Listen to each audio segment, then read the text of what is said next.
Palnadu Bujjamma channel. ఈ రోజు మనం తిరుపతి గంగమ్మ జాతర గురించి తెలుసుకుందాం. అయితే ఈ వీడియోను మీరు తెలుసుకోబోయే ముందు ఎక్కడా కూడా స్కిప్ చేయకుండా చూడండి. ఆంధ్రప్రదేశ్లో వివిధ ప్రాంతాల్లో జరిగే జాతరలలో తిరుపతి గంగమ్మ జాతర చెప్పుకోదగ్గది. తెలంగాణలో బోనాలు, బతుకమ్మ పండుగలు, సమ్మక్క సారక్క జాతరల లాగానే తిరుపతిలో నిర్వహించే గంగమ్మ జాతర సుప్రసిద్ధమైంది. ఒకనాటి తిరుపతి పరిసర ప్రాంతాల ప్రజల ఆచార వ్యవహారాలను, వారి జీవన విధానాలను అచ్చంగా ప్రతిబింబించే అపురూపమైన జాతర ఇది. అన్ని గ్రామాలకు ఉన్నట్టే తిరుపతి గ్రామదేవత శ్రీ తిరుపతి తాతయ్య గుంట గంగమ్మ. గంగమ్మకు 8 రోజుల పాటు అత్యంత వైభవంగా జరిగే ఈ జాతరకు రాష్ట్రం నలుమూలల నుంచి భక్తులు వేలాదిగా తరలివస్తారు. చరిత్ర గనక మనం తెలుసుకున్నట్లయితే పూర్వం తిరుపతిని పాలెగాళ్లు పరిపాలించే రోజుల్లో ఒక పాలెగాడు తన రాజ్యంలోని అందమైన యువతులను బలాత్కరించేవాడట. కొత్తగా పెళ్లైన వధువులంతా మొదటి రాత్రి తనతో గడపాలంటూ ఆంక్షలు విధించాడట. ఈ పాలెగాడిని అంతమొందించి స్త్రీజాతిని రక్షించేందుకు జగన్మాత తిరుపతికి 2 కిలోమీటర్ల దూరంలోని అవిలాల గ్రామంలో కైకాల కులంలో గంగమ్మగా జన్మించిందని భావిస్తారు భక్తులు. యుక్త వయసుకొచ్చిన గంగమ్మపై యథావిధిగా పాలెగాడి కన్నుపడి ఆమెను బలాత్కరించబోయాడట. దీంతో గంగమ్మ తన విశ్వరూపాన్ని ప్రదర్శించిందట. తనను అంతమొందించేందుకు అవతరించిన పరాశక్తే గంగమ్మ అని తెలుసుకున్న పాలెగాడు పారిపోయి దాక్కున్నాడట. వాడిని వెతుకుతూ గంగమ్మ అనేక వేషాలు ధరించి 3 రోజుల పాటు గాలించిందట. అయినా పాలెగాడు దొరకలేదు. 4వ రోజు గంగమ్మ దొరవేషం వేసిందట.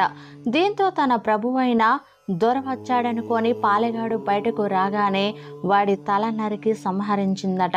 ఈ దుష్ట శిక్షలను తలచుకుంటూ ఆ తల్లి తమను చల్లగా కాపాడాలని కోరుకుంటూ ఏటా ప్రజలు ఈ జాతర చేస్తున్నారు. చాటింపు గురించి తెలుసుకుందాం. తమిళ సంప్రదాయం ప్రకారం చిత్రి నెల చివరి మంగళవారం ఈ ఏడాది మే 11 రోజున చాటింపు జరుగుతుంది. ఇందులో భాగంగా ఉదయం ఆలయ ప్రాంగణంలోని అమ్మవారి విశ్వరూప స్తూపానికి అభిషేకం చేయించి వడిబాలు కడతారు. సాయంత్రం గంగమ్మ జన్మస్థలం అవిలాల గ్రామం నుంచి కైకాల కుల పెద్దల నుంచి పసుపు, కుంకుమ, నూతన వస్త్రాలు, సారెను తీసుకువస్తారు. ఈ పసుపు కుంకుమలను అర్ధరాత్రి 12 గంటలకు తిరుపతి పొలిమేరలలో చల్లుతూ జాతర పూర్తయ్యే వరకు ఊరి ప్రజలెవరూ పొలిమేరలు దాటరాదంటూ చాటింపు వేస్తారట. మర్నాటి నుంచి జాతర ప్రారంభమవుతుంది.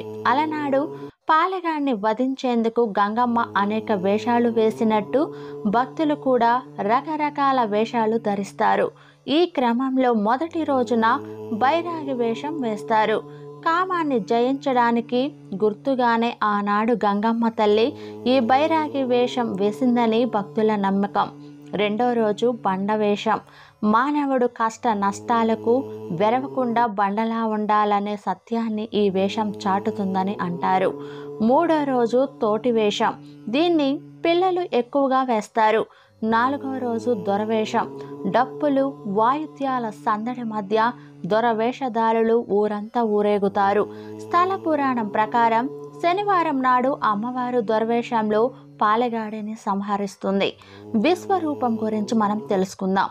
4వ రోజున పాలెగాడిని సంహరించిన గంగమ్మ 5వ రోజున మాతంగి రూపు ధరించి పాలెగాడి ఇంటికి వెళ్ళి దుఃఖంలో ఉన్న ఆయన భార్యను ఓదార్స్తుందట. జనన మరణాలు సాధారణమే అంటూ ఆమెకు ధైర్య వాచకాలు చెబుతుందట. దీనిని గుర్తు చేసుకుంటూ భక్తులు ఆదివారం నాడు మాతంగి వేషాలు వేస్తారు. ఆ రోజు సున్నపు కుండలు వేషం వేస్తారు. 7వ రోజున జాతరలో భాగంగా సప్పరాల ఉత్సవం జరుగుతుంది. గోపురాన్ని పోలిన సప్పరాలను వెదురు బద్దలతో తయారు చేసి వాటిని శరీరంపై నిలబెట్టుకుంటారు. అలా చేస్తే కోరిన కోరికలు నెరవేరుతాయని ప్రతీతి. అదే రోజున కైకాల కులస్తులు పేరెంటాల వేషం వేస్తారు. ఇక చివరి రోజున అత్యంత ప్రధానమైన ఘట్టం విశ్వరూప దర్శనం ఉంటుంది. జాతర మొదలైన రోజు నుంచి దీనికోసమే భక్తులు 1000 కళ్ళతో ఎదురు చూస్తారు. బుధవారం తెల్లవారుజామున 4 గంటలకు జరిగే ఈ విశ్వరూప దర్శనం కోసం వేలాది మంది భక్తులు మంగళవారం రాత్రి నుంచే పడిగాపులు కాస్తారు.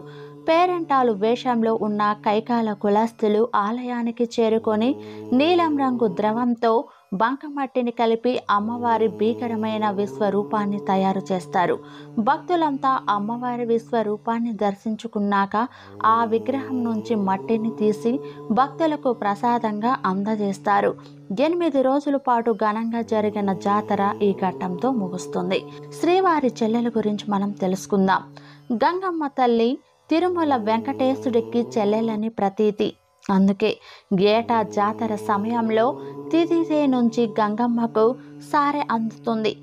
జాతర 4వ రోజున శ్రీవారి ప్రతినిధులుగా అధికారులు, అర్చకులు కలిసి పసుపు, కుంకుమలు, శేష వస్త్రాలు, గంప, చేట తదితర మంగళ ద్రవ్యాలను మేళ తాళాలతో తీసుకొచ్చి పుట్టింటి సారెగా అందజేస్తారు.